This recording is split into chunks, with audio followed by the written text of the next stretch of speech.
लीला कथा जो है वो इतनी पवित्र चर्चा है। देखो, हम निर्विकार सुखदेव जी नहीं हो सकते, ये तो बिल्कुल पक्की बात है, क्योंकि हम कलिमल ग्रसित मलिन हृदय के कलयुगी प्राणी हैं। हम सुखदेव जी तो नहीं हो सकते, पर क्या यह विचार भी नहीं कर सकते कि जिस आसन पर आप लोगों ने हमको बिठाया है, यह आसन मनुष्य का नहीं है, यह आसन परमहंस चक्र चूड़ामणि आचार्य महामुनिंद्र भगवान श्री सुखदेव जी का आसन है। इतना भी हम विचार रखें तो इस आसन की पवित्रता बनी रहेगी। आप लीला कथा गाओ और आपकी दृष्टि धन पर रहे, आपकी दृष्टि कामनियों पर रहे, तो आप फिर ऊंचे पद पर बैठे रहने लायक नहीं है। आपको नीचा देखना पड़ेगा, आपको नीचे गिरना पड़ेगा। स्वामी जी के यहाँ सत्संग का एक नियम हमको बहुत अच्छा लगता है। आगे आगे साधक वर्ग बैठेगा। स्वामी जी के समय यही पद्धति थी ना, और कई संतों के, ये बहुत उत्तम पक्ष है।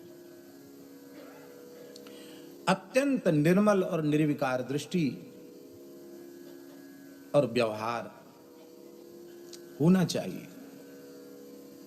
आप लोग अन्यथा न माने, राजस्थान में एक जगह की सत्य घटना है। एक प्रेतोद्धार के लिए एक महात्मा, एक व्यासी हमारे परिचित थे, उनको कथा के लिए ले गए। जगह का नाम हम जानते लेकिन बताएंगे नहीं जगह का नाम। जयपुर के आसपास की बात है, इतना समझ लो। और जिस जीवात्मा के उद्धार के लिए कथा कहने भागवत जी की व्यास जी को ले गए थे, वहां उस जीवात्मा ने ही व्यास पीठ से व्यास जी को उठा के दूर फेंक दिया। कथा कहते कहते व्यास जी दिखाई कोई नहीं पड़ रहा, महाराज जी उठाओ, पटक दिया जोर से।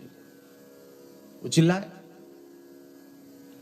चिल्लाए तो वो भागे, जब गिरे तो भागे व्यास जी, उनको कुछ दिख रहा होगा, वो भागे तो रेतीला इलाका, मेड़ मेड़ खेत की भागे, और जो संत जी उनको ले गए थे वो पीछे पीछे, अरे व्यास जी कथा कहो, कहाँ जा रहे, कहाँ जा रहे? बोले नहीं नहीं, मरना हम लड़के बच्चे वाले हैं, हम गृहस्थी आदमी हैं, मरने थोड़ी आए हैं। फिर उन्होंने उस देवता को मनाया, महाराज तुम्हारे लिए कथा हो रही, कथा हो जान दो, संकल्प हो गया।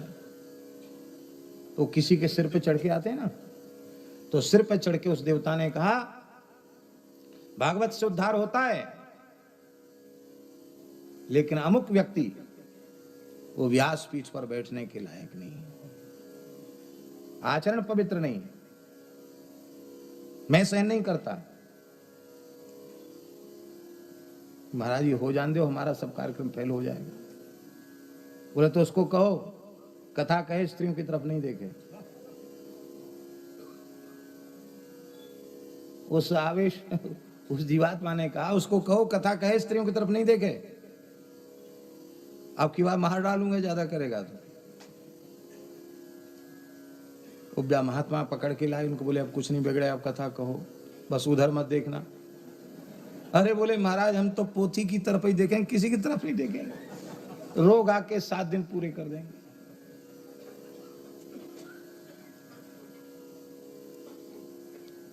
हम यह नहीं प्रमाणित करते कि हम बहुत पवित्र और सच्चरित्र व्यक्ति हैं, लेकिन इतनी अवश्य हाथ जोड़कर प्रार्थना करते हैं, भगवान की कथा कहने वाले, कीर्तन करने वाले, उपदेशक, उनका जीवन बहुत पवित्र होना चाहिए, बड़ा मर्यादित जीवन होना चाहिए। मेरी बहुत विनम्र हाथ जोड़कर प्रार्थना है, आपको तत्व साक्षात्कार, भगवत साक्षात्कार हो चुका है कथनचित, आप कहते हैं हम मान लेते हैं आपकी बात, तो भी आप प्राचीन मर्यादा का अतिक्रमण न करें, स्त्रियों से प्रत्यक्ष अपने शरीर की सेवा न करावें, एकांत में सत्संग की भी बात स्त्रियों से न करें। समूह इसलिए है, भगवान की बात है, आप सुनो, हम सुने, सब लोग सुने, सबका कल्याण हो, यही बात है। किसी भी स्थिति में मर्यादा का अतिक्रमण नहीं होना चाहिए। माताओं से भी हमारी प्रार्थना है, भगवान को प्रणाम करो, संतों को भी प्रणाम करो, पर एक भाव मन में रखो, मेरे तो गिरधर गोपाल दूसरो न कोई, जाके श्री मोर मुकुट मेरो पति सोई। महात्माओं को प्रणाम करो, मना नहीं करते हैं, पर बहुत अच्छा है, आपकी मर्यादा और संतों के वेश की भी मर्यादा है, उस दृष्टि से आप उनका स्पर्श न करें तो ज्यादा अच्छा है। पूज्य सेठ जी, भाई जी, वो सब यही बात तो बताते थे, लेकिन हम तो इतने ऊंचे महात्मा बन गए कि हमारी स्त्रियां सेवा करें तो ही हम सिद्ध महात्मा माने जाएंगे। नहीं नहीं, सिद्ध होते हुए भी अंतिम श्वास तक साधक की रहनी से रहना चाहिए। हमारा जीवन ऐसा होना चाहिए जो मिसाल बन सके, उससे अपना भी कल्याण होगा, हमारे निकट रहने वालों का भी कल्याण होगा।